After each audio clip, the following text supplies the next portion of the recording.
At first, it looked like a utility shed. Wrong place, wrong silence. James had been hiking for hours deep enough into the forest that you stop expecting anything man-made. No trail signs, no cabins, no power lines. Then he saw it, a tall, clean structure tucked between trees like it had been lowered there. Modern panels, sharp edges, no rot, no moss, no graffiti, and the strangest part, no door. He circled it once, then twice. No handle, no seams, no hinges, no windows either, not even a crack. James told himself to walk away. He didn't. He put his ear to the side. At first, nothing, then barely a low hum. Not the sound of wind, not insect, a steady vibration, like something running behind the walls. He stepped back. The building didn't belong here, and it definitely wasn't empty. James moved around again, slower this time, scanning for any sign of an entrance. He checked the ground for tracks, no footprints, no tire marks. But the soil near the back corner looked disturbed, like it had been packed down recently. Not a path, just a patch of pressed earth. He crouched. The smell hit him then. Not smoke, not rot. A cold metallic scent, like electronics that have been running too long. His curiosity tightened into something else. A warning. James backed up, eyes on the walls. That's when he noticed the second floor. A single opening near the top covered with thick bars. Too high to reach, too narrow for a person. Just enough for air. And air was coming out. Cool air. In the middle of the forest on a warm day, his place was exhaling cold. James swallowed. He should have left. He knew it. But his brain kept pushing one thought. If there's no door, how does anyone get in? He scanned the ground again. Nothing. No ladder, no tools, only trees. So he made one. He found a fallen branch, thick enough to hold weight, and dragged it against a tree like a crude support. He used a small pocket knife to notch smaller limbs into footholds. Unsafe. Good enough. Each step creaked. The hum stayed steady. He climbed slowly, palms slick. When he reached the level of the barred opening, he froze. The air was colder here. The hum, louder. James leaned forward and looked inside. At first, it was just darkness. Then his eyes adjusted. Rows. Not boxes, not furniture. Rows of machines. Tall metal frames packed with blinking lights. Cables bundled like veins. Fans spinning in a constant blur. The room looked organized, maintained, alive. No dust, no animals.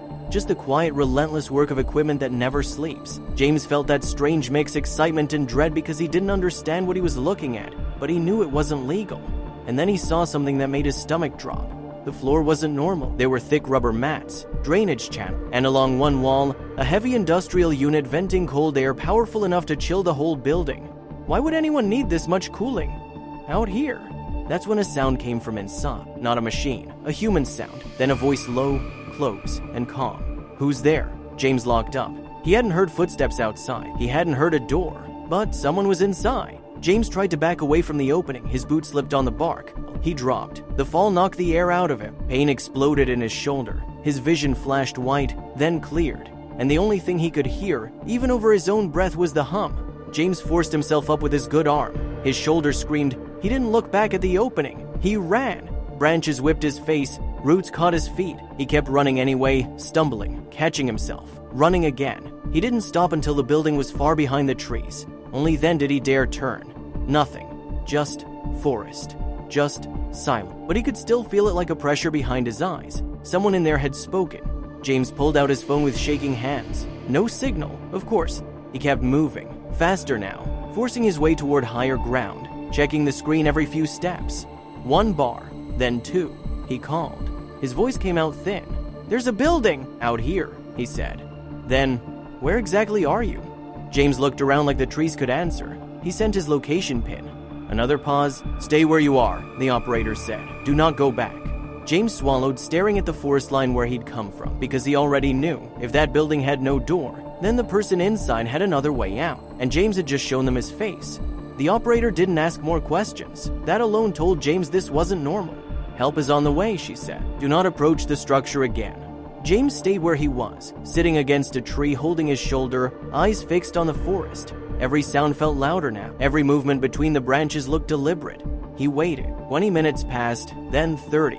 Just when he started wondering if anyone was actually coming, a helicopter passed overhead, high and slow, circling once before drifting away.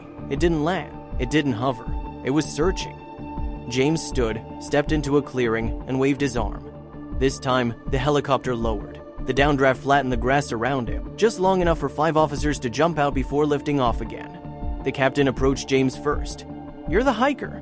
James nodded. Without waiting, he pointed back toward the trees. "It's that way, about a kilometer in. No doors, no windows. Someone was inside." The captain didn't react. "Show us." They moved fast but quietly, spreading out as they advanced. James followed at a distance, heart pounding harder with every step back toward the place he'd run from. When the building came into view again, nothing had changed. No movement, no sound, too quiet. The structure looked even stranger now, clean lines, modern material. 3 officers circled the base. "No entrances," one muttered. He wasn't exaggerating. The captain looked up. The roof. James felt his stomach tighten. "That's how I saw inside," he said. One officer climbed slowly, weapon slung, careful not to make noise. Then, "He's right." The captain stepped forward. "What do you see?" "Machines. A lot of them. Running. And people?" A pause. No movement. That made it worse. The team took positions. 2 officers covered the perimeter. The captain and another moved closer, scanning the walls. "How is it powered?" one asked quietly. There were no lines, no generators, no fuel tanks, yet the building hummed steadily, like it had been plugged into something far bigger. They searched for over an hour. Nothing. No doors, no panels. James watched from behind a tree, wishing he'd never looked inside. Just as the captain seemed ready to call it in and wait for specialists, one officer shouted softly, "Sir, over here." Behind a cluster of roots near the back of the structure, something was off. The ground wasn't just disturbed, it was cut. A hidden seam. The officer pulled away loose soil, revealing a metal hatch partially concealed by leaves. Whoever used it had left in a hurry. Weapons came up immediately. 2 officers lifted the hatch. Cold air rushed out. A tunnel, wide enough for 2 people side by side. Reinforced, lit by faint emergency strips along the walls. "This wasn't built fast," the captain said. "This took planning."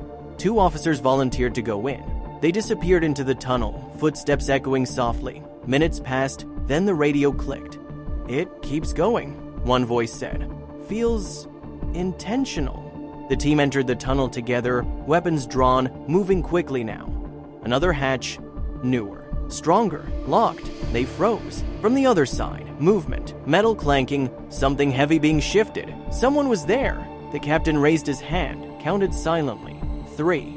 They burst through. A man froze mid-motion, hands in the air. Behind him a truck, half loaded with equipment. He didn't resist. He looked relieved. Interrogation didn't take long. The building, he explained, was an old industrial facility built years earlier. Its permits revoked before it ever officially opened. It had been abandoned, forgotten, until someone realized what it was perfect for. Hidden, cold, isolated, crypto mining.